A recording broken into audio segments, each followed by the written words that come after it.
आणि आता बातमी आहे रशिया आणि युक्रेन युद्धाची, कारण युद्धाचा आजचा 10वा दिवस आहे। रशियाचे युक्रेनवर हल्ले हे सुरूच आहेत। त्यातच युक्रेनचे राष्ट्राध्यक्ष देश सोडून पळाले असल्याचा दावा रशियाने केलाय। मात्र रशियाचा दावा झेलेन्स्की यांनी फेटाळून लावलाय। मी युक्रेनमध्येच आहे, झेलेन्स्की यांनी त्यांचा व्हिडिओ संदेशातून ही माहिती दिली आहे।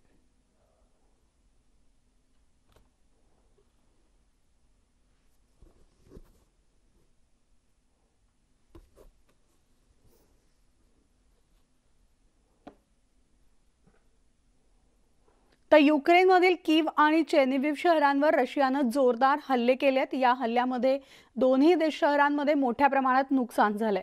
तर या हल्ल्यात अनेक नागरिकांचा मृत्यू झालेला असून उद्ध्वस्त इमारतींचे चित्र या दोन्ही शहरात दिसून आले। रशियाच्या सैन्याला युक्रेनच्या जनतेकडून वाढता विरोधही केला जातोय।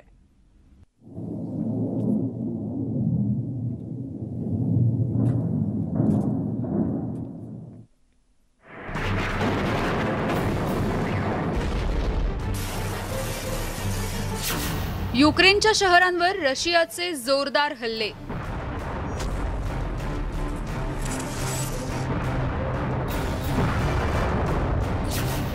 चीन चेर्निहाइव शहराचं अपरिमित नुकसान।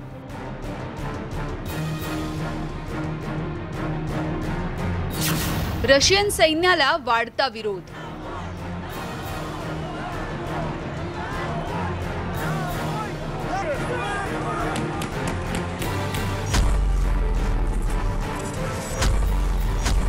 रशियन सैन्याच्या आक्रमणानंतर कीव शहराची झालेली ही अवस्था।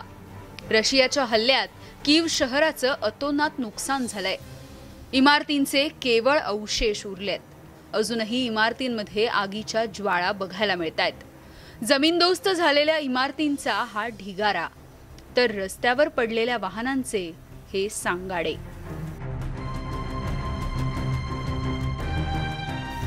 रशियन सैन्यानं कीवला चारही बाजूंनी घेरलंय। कीवच्या सीमेवर कित्येक किलोमीटर लांबपर्यंत रशियाच्या लष्करी वाहनांचा ताफा बघायला मिळतो।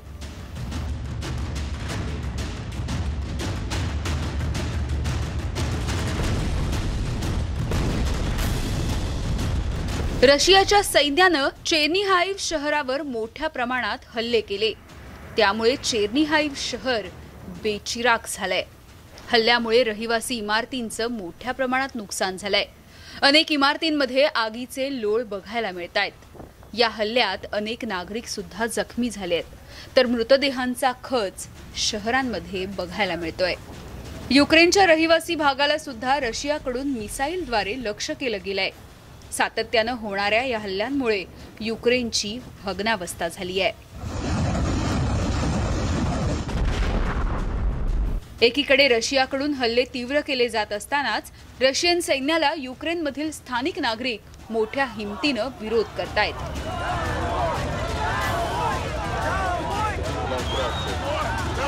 युक्रेनमधील नागरिक मोठ्या संख्येनं रस्त्यावर उतरलेत आणि त्यांनी रशियन सैनिकांच्या विरोधात घोषणाबाजी केली आहे। तर काही ठिकाणी रशियाच्या सैन्याला विरोध करणाऱ्या नागरिकांवर गोळीबार केल्याच्या सुद्धा घटना समोर आल्यात। या युद्धामध्ये रशियन सैन्याचं मोठं नुकसान झालंय।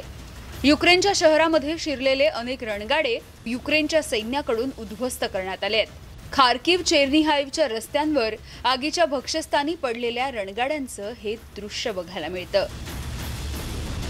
एकीकडे रशियाकडून युक्रेनवर आक्रमण तीव्र केलं जात असतानाच रशियाच्या सैन्याला होणारा विरोध सुद्धा वाढू लागलाय। Bureau report, news 18 Lokmat.